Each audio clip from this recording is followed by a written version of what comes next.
নতুন একটা ভিডিও আমার স্টুডেন্ট এবং আমার ফলোয়ারদের জন্য। লাস্ট উইকে কালামকারীর একটা কালামকারীর একটা ছবির ভিডিও আমি শেয়ার করেছিলাম, শিব দুর্গা হর পার্বতী। আজকে সেম স্টাইলেই একটা ছবি আঁকবো, সেটা হচ্ছে রাম লক্ষ্মণ সীতা এবং হনুমান, মানে রাম দরবারের যে ছবিটা হয় সেইটা আজকে আঁকবো। পেন্সিল স্কেচটা হালকা করে প্রথমে করে নেব, তারপরে যে কালো রং দিয়ে অ্যাক্রিলিক কালার দিয়ে সেটাকে পুরো ছবিটাকে ফুটিয়ে তুলব। এখানে আমি মেনলি অ্যাক্রিলিক কালার ইউজ করি, আর করছি এটা ক্যানভাসের মধ্যে। ক্যানভাসের সাইজ হচ্ছে 16/20 ইঞ্চ। প্রত্যেকবারের মতোই এবারেও ক্যানভাসটাকে প্রথমে একটা বেস কালার করে নিয়েছি, অ্যাক্রিলিক কালার দিয়ে করি বেস কালারটা। একটু অফ হোয়াইট মতো, একটু ঘিয়ে মতো রং দিয়ে সাধারণত আমি বেস কালারটা করি, একটা তসর রঙের যাতে ব্যাকগ্রাউন্ড থাকে। কেননা তসর রঙের ওপরে, তসরের কাপড়ের ওপরে বা এরকম কোরা কাপড়ের ওপরেই তো কালামকারিটা মেনলি আঁকা হয়, ট্র্যাডিশনাল যে কালামকারিটা। তো আমি সেই ট্র্যাডিশনাল ফিলিংটা আনার জন্য, রাখার জন্য ছবিতে সবসময়, বেশিরভাগ সময় ব্যাকগ্রাউন্ডে এই রঙটা দিয়ে থাকি কালামকারিতে। আর এগুলো যে ক্যানভাসগুলো আমি ইউজ করি সেটা হচ্ছে রোল ক্যানভাস। রোল ক্যানভাস মানে এগুলো কিন্তু রেডি ক্যানভাস, জাস্ট স্ট্রেচ করা নয়।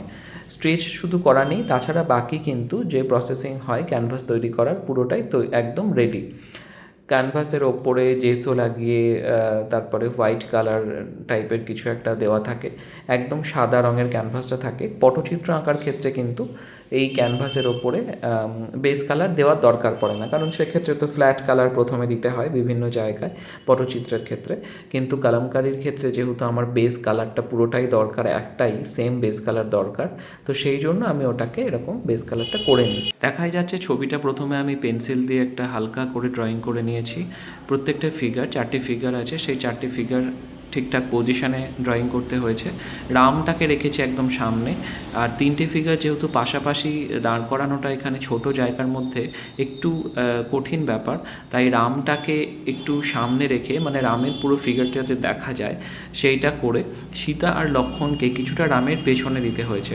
তাদের কিন্তু ফিগারের অর্ধেকটা করে প্রায় দেখা যাচ্ছে না, অর্ধেকটার থেকে আরেকটু কম হবে, সেইটুকু অংশ দেখা যাচ্ছে না, ওটা রামের ফিগারের পেছনে চলে গেছে। সেইভাবেই সাজাতে হয়েছে। যদি পুরো ফিগারটাকে সুন্দর করে দেখাতে হতো, সেক্ষেত্রে একটাই উপায় ছিল যে প্রত্যেকটা ফিগারকে আরেকটু ছোট ছোট করে দিতে হতো। রাম লক্ষ্মণ সীতা হনুমানজি 4টে ফিগারেরই ড্রেস আর জুয়েলারি, সেগুলো কালো বর্ডার দিয়ে ফুটিয়ে তোলা হয়ে গেছে। এরপরে ওটা একটু শুকোনোর জন্য ছেড়ে দিয়ে আমি করছি ওপরের আর্চটা। নিচের দিকটা শুকোনোটা প্রয়োজন, কারণ এরপরে আমি আঁকবো চোখটা। সবার শেষে আমি করি চোখ আঁকাটা করি, তো তার জন্য নিচের দিকটা ভালো করে ড্রাই হয়ে যাওয়াটা দরকার। এই চোখগুলো একটু পেন্সিল দিয়ে হালকা করে নিয়েছি। ছবিটা 80% ডান। এরপরে এর ব্যাকগ্রাউন্ড কালারে একটা যে কোনো কালার আমি চুজ করব এবং সেটাকে পেছনে দেব, মানে যেখানে যেখানে ফাঁকা জায়গাগুলো আছে সেইগুলোতে ওই কালারটা দেব। এটা একটা ডার্ক কালার হলেই সাধারণত ভালো হয়, যেমন dark maroon, dark green, blue, red, এইসব কালারগুলোই সব থেকে বেশি ভালো লাগে দেখতে। এই ছবিটার ক্ষেত্রে কি দেব সেটা দেখা যায়। এই ছবিতে ব্যাকগ্রাউন্ড খুব কম জায়গায় আছে, যেহেতু ফিগারগুলো বেশ কিছুটা বড় বড় হয়ে গেছে, আর তাই আর্চের ভেতরটায় প্রায় জায়গা নেই বললেই চলে, খুবই কম একটা ব্যাকগ্রাউন্ড দেখা যাচ্ছে, অল্প অল্প। কিন্তু সেটাকেই একটা ডার্ক কালার দিয়ে ফুটিয়ে তুলতে হবে। আমি মেরুন রঙটা বেছে নিয়েছি, মানে ক্রিমসন লেকের সঙ্গে একটুখানি কালো মেশালে যে খয়েরি রঙটা আসবে সেটা, আর এর সঙ্গে ছোট ছোট মিনাকারি একটা অরেঞ্জ কালার দিয়ে। ছবিটা কমপ্লিট। একটু দূর থেকে দেখাই কেমন লাগছে।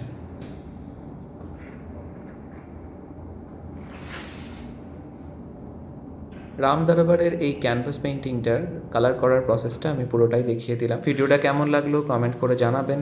আর যারা ভাবছো যে এই ছবিটা আঁকবে, তারা চটপট এঁকে ফেলো এবং আমাকে দেখিও।